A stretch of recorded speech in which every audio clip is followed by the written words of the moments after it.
Welcome to Strip Coverlet. I'm Adrian Fort and we're here for a tag video. This tag video is the rainy day tag, which was created by that bookie, and I was tagged by Autumn Magro. So let's jump right into things. Question number one, rain. Pick a book that makes you cry every time you read it.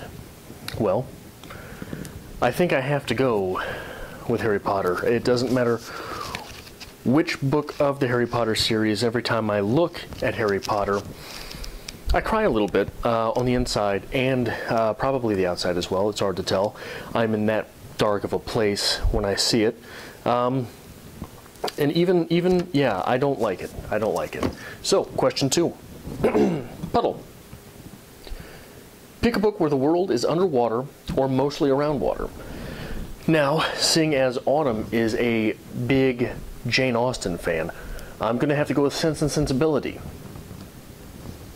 and sea monsters.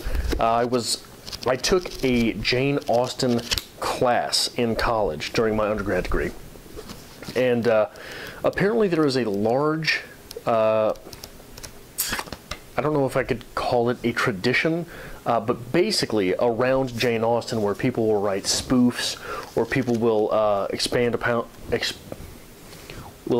upon her work and make different things out of her work, or take characters and carry on with them. So our final was to take one of these works and write a paper on it where we compare it to the original work, say how it added to the legacy of Jane Austen, etc., etc. But this was definitely a unique read.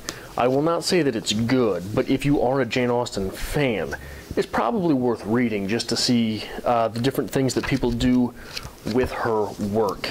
Number three, rain boots.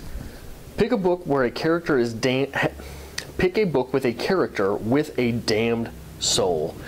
And nowhere is that more obvious, at least in American literature, than American Psycho by Bret Easton Ellis. And I have read this passage numerous times on the channel, but I will get there again.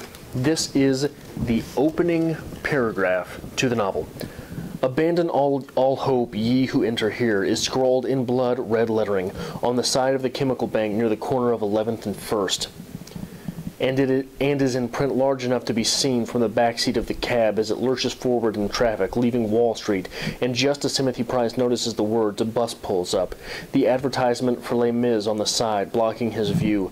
But Price, who was with Pierce & Pierce, and 26, doesn't seem to care, because he yells at the driver he will give him $5 to turn up the radio, "Be My Baby" on WYNN, and the driver, black, not American, does so.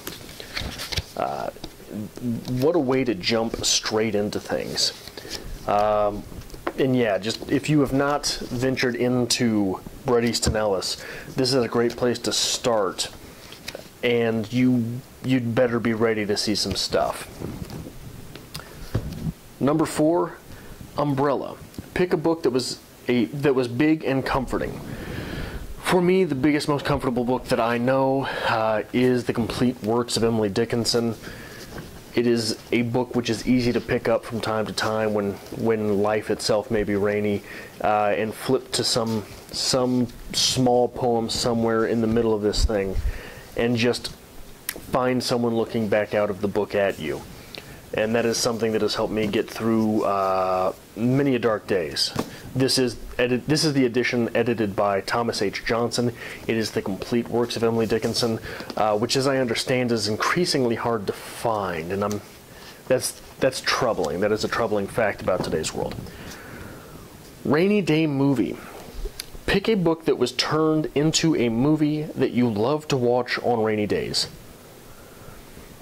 I'm assuming this is another question about being comfortable, and just remember this: if you are all too concerned with being comfortable, that just means that you're dying easily.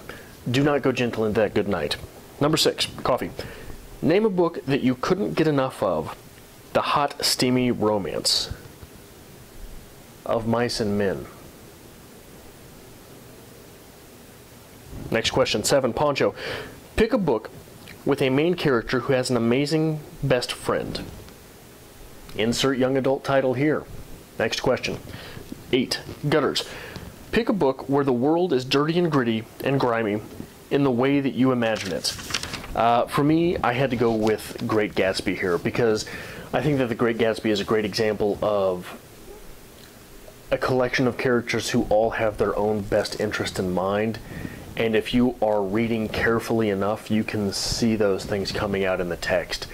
And when you take all those people, you shake them around, you throw them in a blender, you mix it up, and then you pour it out, things are not going to go well. And I think that that is, I think that F. Scott Fitzgerald touched on something that is not uniquely American, but rather is uniquely part of the human experience in general, and that's why the novel has lived on so long.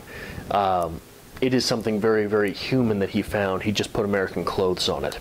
Number 9, Cuddly Pet. Pick a book that had out-of-this-world or very enjoyable animals in it.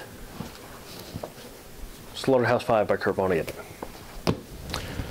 10, Sweet Treat. Pick a book that had the sweetest ending. The Death of Ivan Ilyich. That's it for this episode of Strip Cover Lit. If you like what you saw, hit like and subscribe. And if you'd like to help me make more content, there is a link to my Patreon to be found in the description below. And as always, I hope you have nightmares.